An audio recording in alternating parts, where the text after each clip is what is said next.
Okay, guys, it is Tuesday. It's time for On the Clock. Back from a day off yesterday, and we'll be going the rest of the week. We have Tuesday and Wednesday. I'm going to do exclusively NIT games on this show. And then Thursday, we'll be back with another live show like we did last week from Turning Stone Resort Casino. That'll be a live Q&A type show leading into the games on Thursday. And if you're in the Northeast or wherever you are, if you're looking for a place to watch the games on Thursday, come down to Turning Stone, hang out. I know there's a bunch of people coming already. You do not need to, if you're by yourself, just come on down. The more the merrier. We're just going to be hanging out watching games at New York Rec and Social Club. The sports book there is a great time. And also, if you're into poker, the World Series of Poker is in town as well. So head on down. Verona, New York. Turning Stone Resort Casino. Very easy drive from anywhere in the Northeast. Promise you, you'll have a good time. It's a great place. So much to do at Turning Stone. But we're just going to be watching games, of course. That is the main event of the week. And I'm going to get right into it. So no clock for me today. I'm ditching the clock because we've got 7 NIT games to touch on. And I'm going to touch on them all. I know the main talking point for most shows and everything right now is the NCAA tournament. And I've decided, you know what? We need more NIT chat. So I'm going to get my list of games up right here. And we're just going to go knock them out one after the other, right down the list. We're going to try to do it in the next 13 and a half minutes. I'd love to keep this show right around 15 minutes or so. And so let's rattle them off right down the list. And I'm going to start with Jacksonville State, Georgia Tech. So again, this is 7 p.m. ESPN2. Currently, Georgia Tech's a 6.5-point favorite. And this is actually probably the one. I haven't played anything yet for the NIT on Tuesday, but the one I'm closest with is Jacksonville State plus the points. So first thing I think is important to note here. I'm curious to see if everyone's going to play for Georgia Tech. They just had the ACC tournament. Of course, they won a game. They eventually lost for Duke. They've kind of been banged up all year. Javion McCollum hasn't played in over a month. So it's like, I don't know. I really don't know if they're getting anyone back for this tournament, but I would lean toward the roster will be the same roster that we saw a few days ago in Charlotte for the ACC tournament. But yeah, I also don't think it's like completely out of the realm of possibility that like someone doesn't play. That's the thing with some of these power conference schools too. Like, coming in and showing up at this tournament, what's the likelihood of someone not playing, right? Like that's just kind of like announced out last second. I would say teams like Georgia Tech would have a higher likelihood of that happening than a team like Jacksonville State. So, Jacksonville State, I got to see them play their final game of the regular season down in Miami against Florida International. I for the most part, I like this team. I think that this team is probably underrated. Like I actually thought they had a pretty nice chance to win their conference tournament. They made it to the final. They lost to Liberty. It was a relatively competitive game, but they played, this was a team that ended up tying for second I believe in the Conference USA standings with Middle Tennessee State 12-6. So a really good conference season for them. And I thought they played well in the Conference USA tournament. They've got guys that I think can potentially play at higher, like maybe not a Power 4 school, but certainly guys that are the caliber of player that could play in a bigger conference. Mason Nicholson is a 6'10" center. Jerome Pierre has been awesome. He's scoring over 20 points a game. Jao Atuka is a guy that I used to really like when he was at Marist. He kind of bounced around, went to Wake Forest, ended up down there at Jacksonville State. So, and they're deep. It's not only a couple of guys. They can run 6-7 guys that are pretty productive players out onto the floor. So, had Jacksonville State been sitting around for a week, I guess I would question their motivation a little bit more, but they just finished their season on Saturday, went to their conference championship game, found out on Sunday they were going to the NIT. For a program like Jacksonville State, getting to the NIT has got to be a pretty big deal. This to me, like national TV, you don't see this team get many cracks at national television. Tonight they're on national TV against Georgia Tech. I don't hate the way they match up here. I could actually see them winning this game. I haven't bet it yet. So something, just haven't been able to bring myself to do it. But I am staring at that 6.5, and it's tempting. So I have to imagine if I do play something for Tuesday night, Jacksonville State's one of the only ones I would say I'm considering actually getting there with a play with. All right, let's move down the list. We've got 6 more to hit, and I'll be honest, I'm not going to have in depth. I'm not going to have like 2-minute breakdowns on every one of these, but I will touch on the couple that I do first. The other one that is intriguing to me takes place just a couple hours from where I am right now in Olean, New York, and that is Kent State hitting the road to take on St. Bonaventure. And I thought this number was a little high. Again, this is another one where I like the team getting the points, but I just couldn't quite bring myself to fire on it. And this one kind of has come out of range a little bit at this point. So open 5, 5.5, 5 down to 4.5. I think I would want 5 or better here. But it does make sense that like Kent State hangs around in this matchup. I think they rebound well. I think they rebound better than St. Bonaventure, but they're also very big and physical. They have a lot of physical players, and I think that's something that this St. Bonaventure team might struggle with a little bit. So not that it really matters, but St. Bonaventure's down to, I think, about 7 scholarship guys here. Now, the reason I say it doesn't really matter, if you know anything about Mark Schmidt, you know he basically wants to play his starters for 40 minutes. He's going to play 6 guys basically the entire game. So not having much of a bench is not a big deal because your typical Mark Schmidt team is only going to play 6 guys, maybe a 7th anyway. But, I really felt like it caught up with them in that game against VCU a couple days ago. And I mentioned that. I was on St. Bonaventure plus the points there. And I said, man, like, the season's on the line. I'm really hoping that they don't run out of gas. And what happened last 10 minutes or so, St. Bonaventure really ran out of gas. And the way I look at this is like, if Kent State can be physical with them, potentially get them into foul trouble, that would be a big problem for St. Bonaventure, who really doesn't have a backup big to Brown right now. And then the other thing you have to ask yourself too is like, St. Bonaventure, I typically give like full marks for home court. I think they have a great home court atmosphere. Do they get their usual turnout for this game? I mean, it is a quick kind of turnaround. I don't know that they, knew they'd be hosting an NIT game. So do they get the full kind of, is the Riley Center full tonight? I lean toward probably not like it would be for like a big A-10 game. So do I give them their full marks for home court? Probably not. So again, this is another one. I leaned the points. I like Kent State. I think it's a good matchup for Kent State to hang around.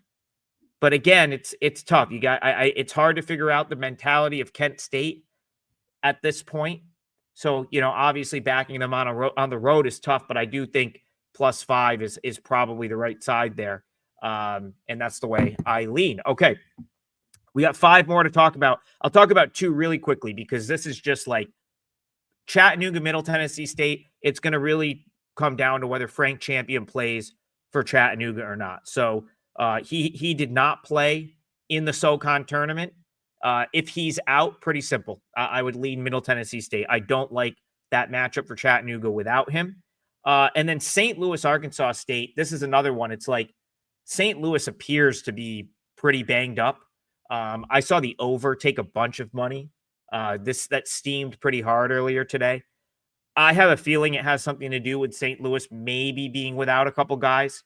And you know what? Like from a mentality standpoint, like I can't imagine St. Louis is very fired up to go down to Jonesboro, Arkansas and play an NIT game. This is a team that had much greater aspirations for this season than going 19-14 and being in the NIT.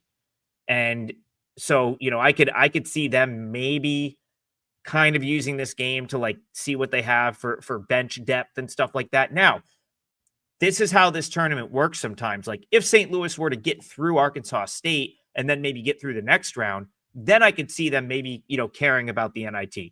But I don't think they're going to put a ton of stock into this game. Again, weird trip down to Arkansas. You know who will probably care about this game is Arkansas State.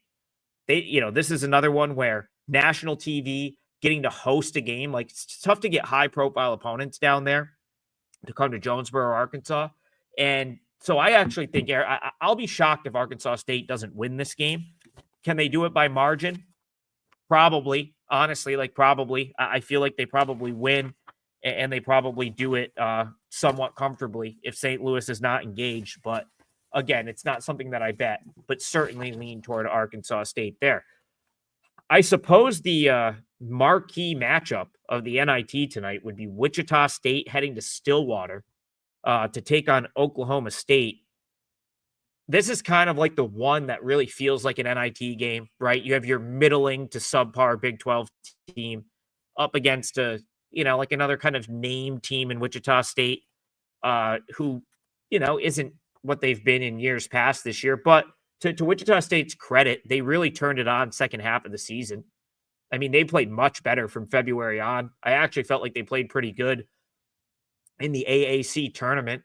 Gave Memphis a game, beat Memphis a couple weeks ago. So you've got a Wichita State team that is playing better. And you have an Oklahoma State team where it's like, this is one where I'm like, why does Oklahoma care about this at all? I mean, they, maybe because they knew they weren't going to the NCAA tournament this year. I mean, this is a team with a losing overall record, 15-17, a losing record in conference play. So maybe they're just excited to be playing postseason basketball. But I don't know if their fan base will be. Like, I can't imagine. This is another building, Gallagher-Iba Arena, that typically has a hot crowd when they're good. And I tuned into Oklahoma State games at times this year, and there was no one there. And so it's like, do I really give them much for home court? You know who actually might show up to this game is Wichita State fans, because Wichita, Kansas is not that far from Stillwater. And this, Wichita State's got a pretty passionate fan base. And I think Wichita State this year, I think all things considered this year, an NIT appearance is pretty exciting for this team. There was no way they were going to the NCAA tournament unless they won their conference tournament.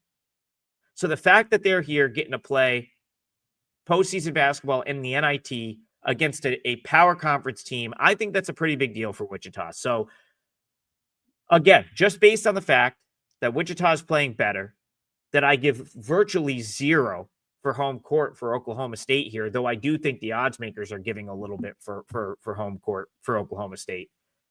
I've got to lean toward the Shockers plus 6.5. Again, just to, I just don't think Oklahoma State's going to be that engaged. I could see Wichita State caring, and if they do, I could see them keeping it close because they've played much better of late. All right, last two are going to take us out west.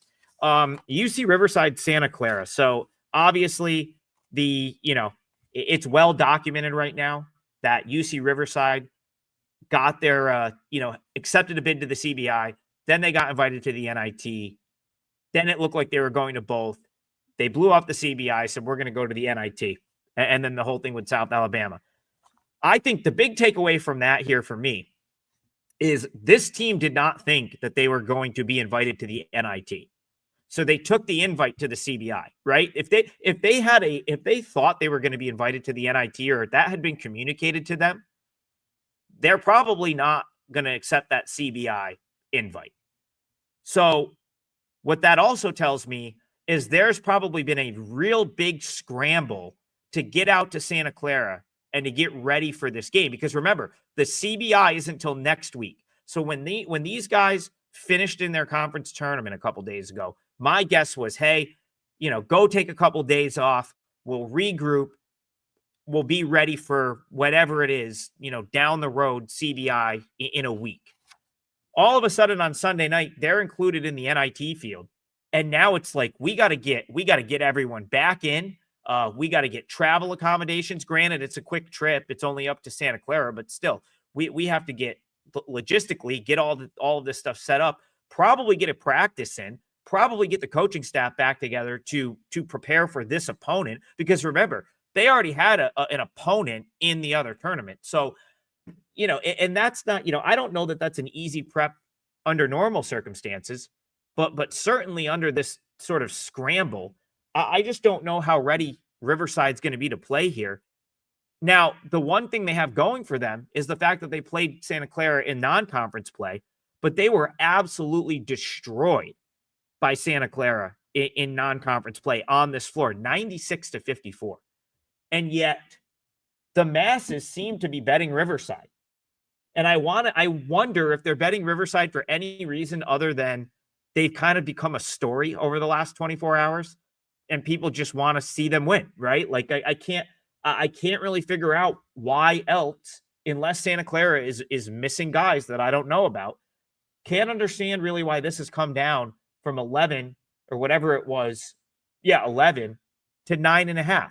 So under those circumstances, I got to lean towards Santa Clara, because even if Santa Clara had someone out, Riverside's going to be scrambling to get ready for this game.